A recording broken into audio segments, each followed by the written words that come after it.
Yaran şey deyil.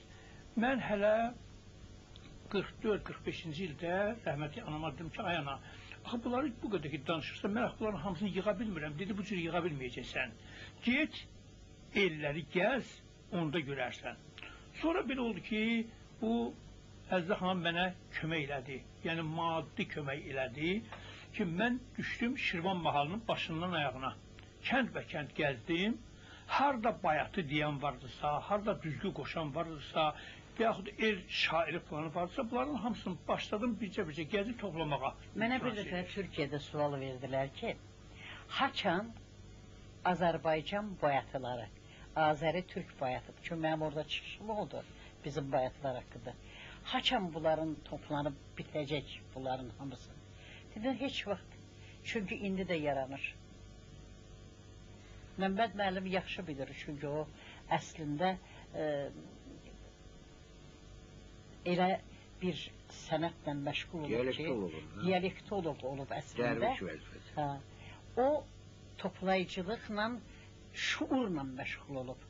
Elə belə həvəskar toplayıcı kimi olmayıb, şuurla, iş ilə əlaqədar olaraq toplayıb. Ona görə o təsdiq eləyər ki, bugün də yaranır, sabah da yaranacaq. Ən axırıncı Azərbaycanlının axırıncı bildiyi bayatı belə toplanmış olsa, tapmaca, düzgü falan toplanmış olsa, yenə də qutarası deyil. Türklər geniş arealda yaşayıb.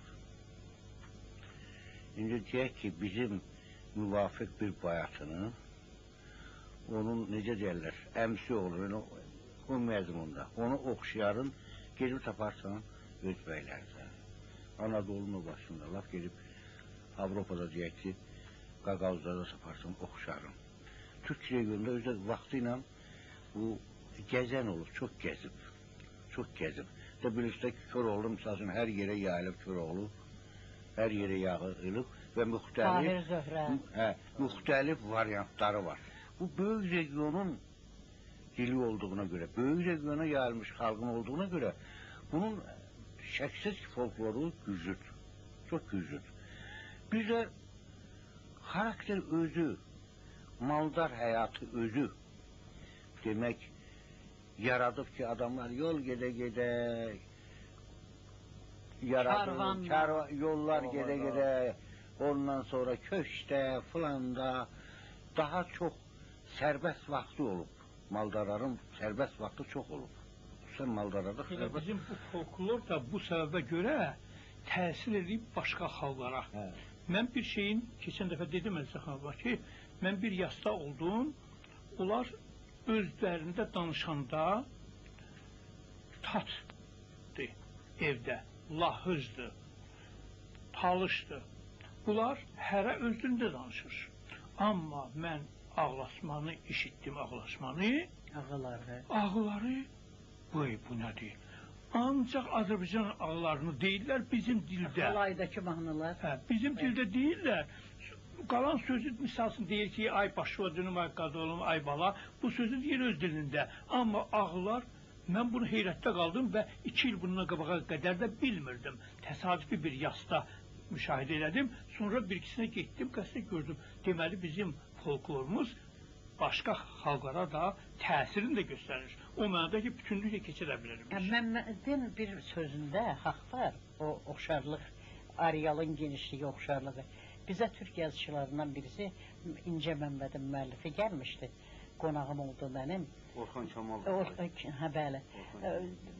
Mən ona bir çıxışında o nəsə bir söz demişdi.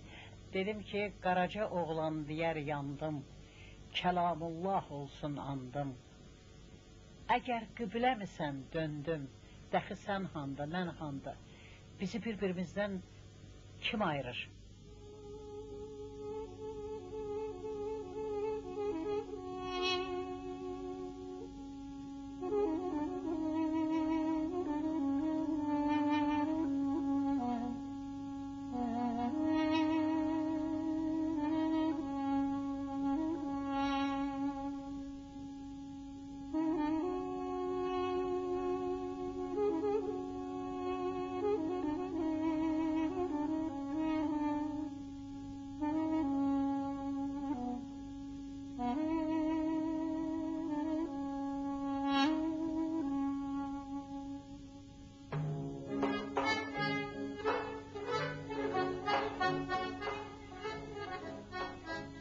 evlərinin öküdarçın, fələk qoymaz gözüm açın. Səni alıb hara qaçın, ninnə yavrum, ninnə, əsmər yavrum, ninnə.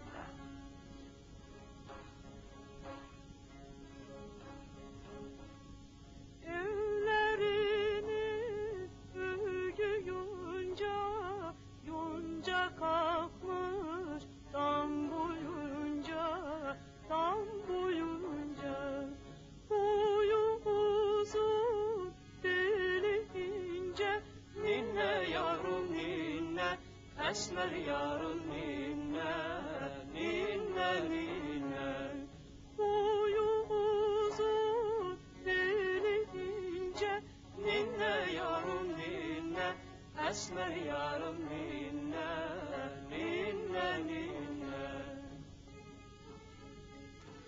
Əsrlərdən əsrlərə, nəsillərdən nəsillərə, bulaq suyu kimi süzülüb gələn xalqın söz boğçası. Kim bilir neçə yaşı var? Kərkük xalq mahnısı ilə Azərbaycan folklorundan söz açmağımız təsadüfi deyil.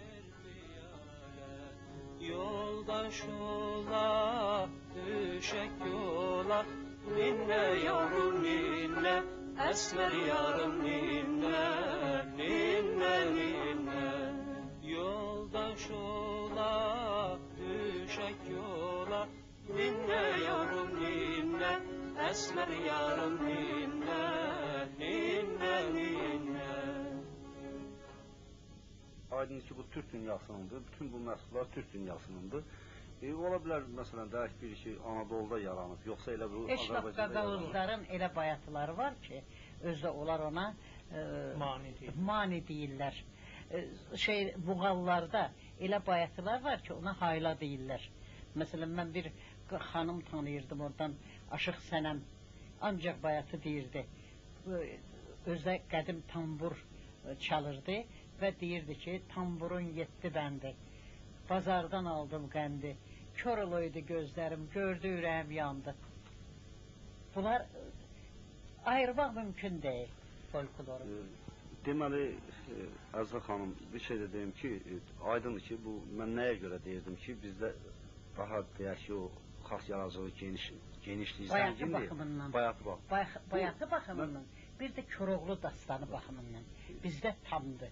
Hətta bizi sevməyən millətlər var ki, indi bizə yağıdır, o yağıların ən böyük şairləri də bizim bayatıları əvəzsiz bir şey hesab edirdi. İsakyan. Bu ən təsəvvür edin ki, bizim bayatılar elə bil ki, böyük bir epopeyadır, böyük bir dastandır. Bütün bir millət yaradı bunu. Millətin elə bil ki, taxtı. Müəllifi yoxdur, amma hamı yaradı. Bu bayatların da yaranması yenə də o yəqin ki, mühitdən, şəraitdən, Azərbaycanın düşdüyü mühitdən, şəraitdən, yəni işğalçılıq siyasəti olub, tarix boyu Qürbət olub. Yəni bir yerdən başqa yerə ki, necə indiki kimi köçürülüb, çıxarılıb, vətənindən, torpağından aydın ki, bunlar. O mövzuna, ona görə də mövzuya görə bayatlar əvəzsiz genişdir. Dedim, kanı dağlar, Nərmanlının yanı dağlar, üstümdə ağır eller vardı, dəhanı dağlar. Dedim, şoğur dedi ki, nətərsən? Dedim, qadan alım, nətər olun, vətənimdən çıxam, nətər olar? Dedim, eləm bir aya, Quranda var bir aya. Günün dirilədim, sayadımda bir aya. Deyəndə şoğur ağlar, deyib, xala xeyra xeysabdır. İndi deyirəm, özüm bir quş olaydım, vətana tuş olaydım. Vətən yadıma düşən də daşına qonmuş olaydım. Girəydim o gözəl qoyduğumuz damlara, deyəydim eləm tikan hanı, gül hanı, tikan hanı. Dam səndən xəbər alın, bəsəyəm tikan hanı.